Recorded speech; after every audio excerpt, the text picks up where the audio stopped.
One of the things that I think companies do to a large degree that makes very little sense is the use of focus groups. So think about what a strange idea is that we take 10 people who know basically nothing about your project, and you put them in a room and you let them talk for a while, and then you take whatever they came up with as a consequence of these 2 hours of random thinking, and you base your strategy on it to a large degree. And I don't want to say that focus groups are always useless and also uninformative, but I think that taking this data and then relying it as extensively as companies do, I think it's crazy in many ways. And the reason I think companies do it is because when these people create a sentence or an idea, it's very easy to say, Joe, focus group 17, said this, and it can help you create formulate an idea around it.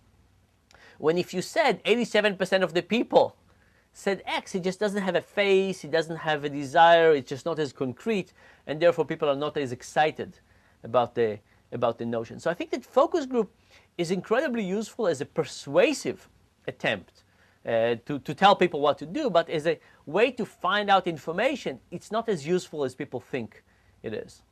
The other thing that really puzzles me is that companies, how little they understand about how incentives really work. So the biggest expenditure for almost any company is salaries. And you ask people, what do you know about the relationship between salaries and performance? The answer is nothing, right? And the question is, why don't they study anything? Why don't they study? Why don't they try different performance, different incentive level and see how it influences performance? And they often say, well, there are laws, and if we pay some people one way and some people another way, we might be sued. But in the last 2 years, with all these questions about bonuses and so on, I've gone to many companies and said, why don't we at least do some surveys? Why don't we at least see how happy people are on the months when you give them the bonus and how productive they are? And the answer I got 100% of the time is that people are really miserable in bonus season, and because of that, they don't want to ask them any more questions.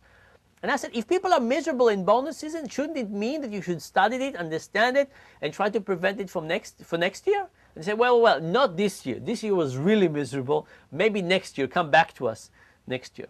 But if you think about it, it's really incredible. Now, how do companies decide about compensation?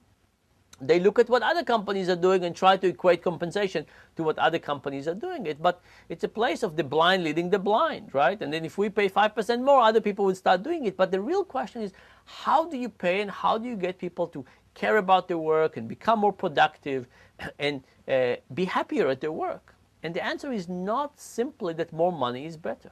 More money can be part of the equation, but it's also the question of how do you give that money? Do you give it as bonus? Do you give it as a fixed salary? Do you give it as part of the benefits? Maybe you give benefits for the gym. Do you send people on vacation to the Bahamas?